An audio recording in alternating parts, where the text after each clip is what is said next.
Wedding photography is one of the most stressful and yet the most rewarding parts of planning your wedding. So here's 5 tips on how to have better wedding photos. I'm Joshua Grasso, wedding photographer. I like to make people cry, and I'm going to help you get better wedding photos. So let's get in. First of all, these tips that I'm going over are all part of my Ultimate Wedding Guide magazine, which you can find at joshuagrasso.com. If you can't find it, then feel free to shoot me an email at hello@joshuagrasso.com, and I'll send you over the magazine. It's got tons of stuff in there about how to plan your day, full timelines, all sorts of tips, what to expect every part of the day. So definitely worth checking it out. But anyway, these are 5 of the most important things that you can do. The first, which is the hardest and the longest one we're going to talk about, is choosing the right photographer. Now that's the hardest part, okay? Because there's so many photographers out there and there's so much to think about. So there's 2 main things you're going to look for in a photographer, which are personality and style. So style would be the thing you want to look for first. And that's kind of easy to narrow it down. When you just look at photographers' portfolios, you'll get a basic idea of what style that you like. So first, I'd quickly look through portfolios just to narrow it down. So the portfolios are going to be what you find on the homepage, the first couple of images. If you don't like their homepage, then you can move on pretty easily. But then if you go to their portfolio page, or maybe the portfolio is on their homepage, you'll get a good idea of what their style is. And there's a couple things you're going to look for. You're going to look for portraits and moments. Okay? Some photographers will only have portraits. Some photographers will have lots of moments. Some photographers will have a combination. Some photographers might even have details. But the 2 most important parts are going to be of style are going to be your portraits and your moments. So as you flip through your portfolio, you're going to get a good idea of what their portrait style is. So that's usually the biggest thing for people is, do I like their style of portraits? Some photographers don't even show a lot of moments in their portfolio. So if you're not too worried about moments, that might not matter to you. If moments matter, then you want a photographer that shows moments. Okay, so when you're looking at portraits, you're going to get a pretty good feel for what you like just by looking at it, even if you don't know what each styles are called. But just to give you some ideas, some of the popular styles, maybe something is more sexy and glamorous, kind of like what's going to be on GQ magazine, or really like bold poses, maybe some sexy looks, or maybe more of an editorial style. The light and airy style, very country style, that's very popular. Really super blurry backgrounds and really posy portraits. Some are going to be more candid and fun. That's my personal style. I want all your portraits to look really relaxed and not necessarily look like you're posing for a portrait. I want it to look like you're just snuggling up and laughing and having a good time together. That's called a candid style of portraits. And then there's more like artsy portraits where maybe people are looking more dramatic, maybe looking off into fields and doing kind of more weird poses. And if you're super artsy, you might like that style. So after you look through the portfolio and get an idea of what the portrait style is, you want to see, does that photographer shoot moments? Now, if moments don't matter that much to you and you just want a couple nice portraits, maybe you find the person who's got the best portrait style. If moments do matter to you, you're going to want to look through the portfolio to see if they shoot moments. 2 types of moments to look for. You're going to have the obvious moments, cake cutting, first dance, walking down the aisle, and exits, those kind of things. All good photographers, if you're looking through a portfolio and they look like a good photographer, are going to do a good job capturing the obvious moments. So if all you care about is the obvious moments, you have a lot of photographers to choose from. So that's great. The second type of moment to look for are the in-between moments. Now, that's going to be a lot harder. Most photographers do not put a lot of effort into finding in-between moments. So if you care about emotion and all the little things that are happening on your day, you have to find it in your photographer's portfolio, or they probably don't shoot it. I mean, things like the flower girl looking at the dress and with excitement, her jaws dropping, maybe capturing emotion on your dad's face as you're walking down the aisle, or the groom looking at you when you're having your first dance. The obvious photographer will get the first dance photo, but the little moment photographer is going to look for the dad or mom in the background, smiling at you, those kind of things. There's lots of little in-between moments that you can find on a wedding day, and photographers that specialize in that are kind of storytelling photographers. That's my style, where I want to really capture all the moments and all the little things. So if you value that, you have to find it in people's portfolios, or else they probably don't shoot it. Once you've narrowed it down to your 3-4 favorite photographers, you want to go look at their blogs. You're going to learn a lot through looking at photographers' blogs, because that's where you're going to see kind of a more broad look of how they cover a wedding day. So do they show moments or just portraits and details? Do they show candid photos or everything posed? So that's a good idea to see what's it getting ready look like, what's the ceremony look like, and what's like the reception look like. Some photographers don't even put dancing photos on their blogs because they don't maybe value that part of the day as much. Doesn't mean they don't shoot it. So if there's something important to you and that you don't see, ask the photographer for a full gallery to see that. However, at the same time, if like you have a fun group of friends and you want really great dancing photos, you might want to see if those are in the blog. So my blog is going to have a little bit of everything, from getting ready to ceremony to dancing to exits. Like, I want you to basically have a mini photo album when you look at your blog. All right, so that was the hardest part, trying to choose a photographer. I have more tips on how to choose a photographer on my website, but let's get into tip number 2. Lighting. Lighting is going to be the most impactful thing on photography. So every photographer knows that lighting is the most important. So why does lighting matter to you? Well, there's 2 things.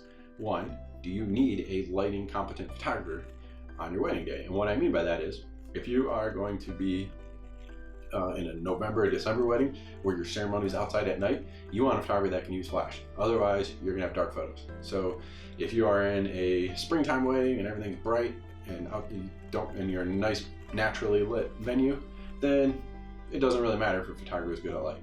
Okay, so if you have any special needs, like you're getting married at night or in a dark barn or old warehouse, you're going to want to find a photographer that knows light.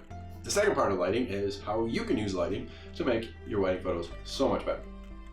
So the first tip is using uplights. So like behind me, I have uplights that make the wall behind me, instead of look like a boring white wall, it's got this nice blue glow.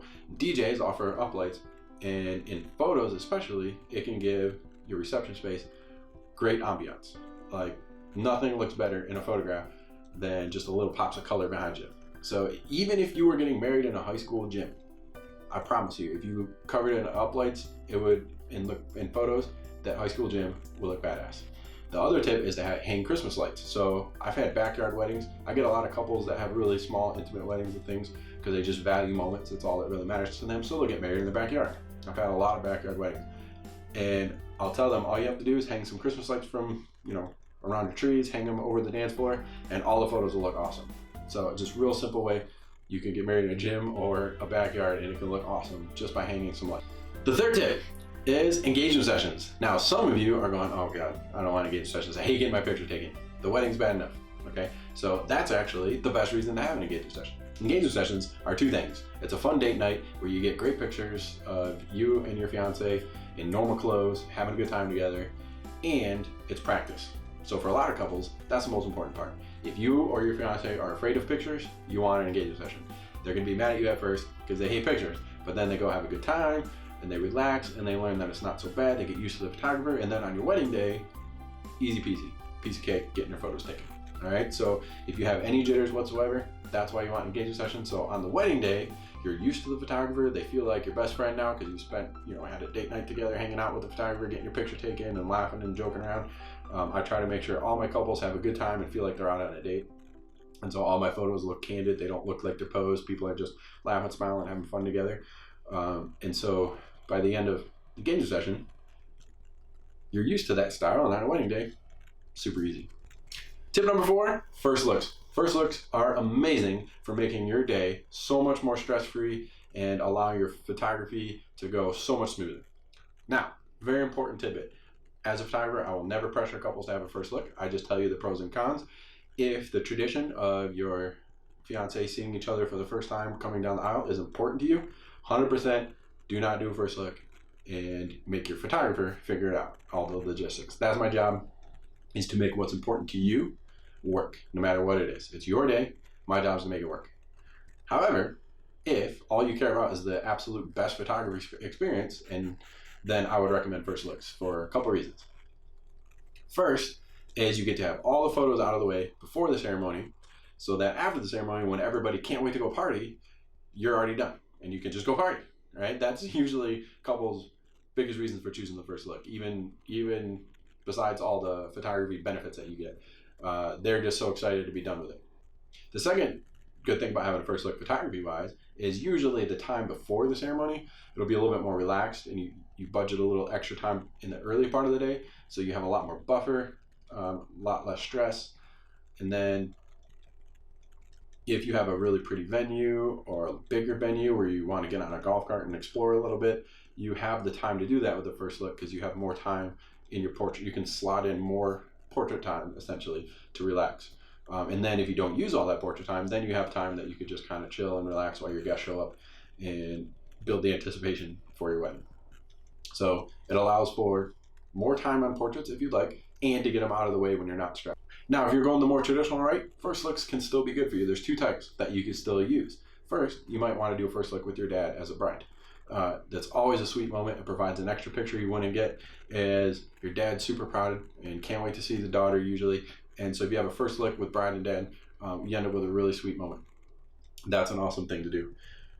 Another type of first look you can have with your groom is, with the bride and groom, can have is a first prayer or a first touch, they call it, where you kind of go on one side of a door and then you read a prayer together, or a love letter, or you hold hands in between.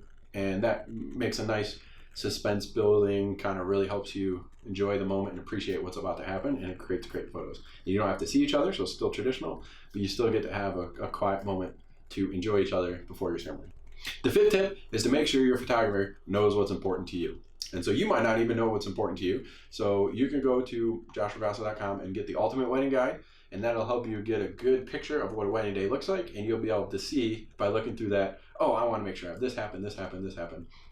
And it'll make it a little bit easier for you to direct your photographer. Okay? But the other thing you need to do is, hopefully your photographer is good at communicating with you and spend some time talking to you about your day. And if they don't, ask them to set up a time at least a week, maybe a month before your ceremony, whenever you feel settled in, to kind of go over the day. You don't need to necessarily go over every tiny little detail, like stress yourself out of being super prepared. Just kind of have a chat and let them know what's important to you and what you're looking forward to and what you're worried about, what's stressing you out, so they can kind of anticipate helping you out.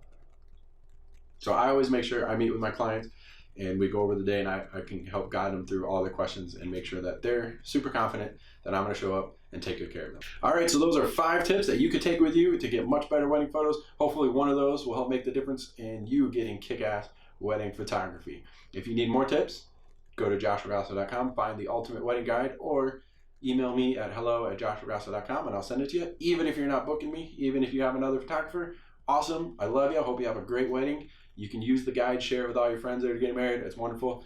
I love you even more if you decide you want to chat and learn why I like to make people cry with my wedding photography.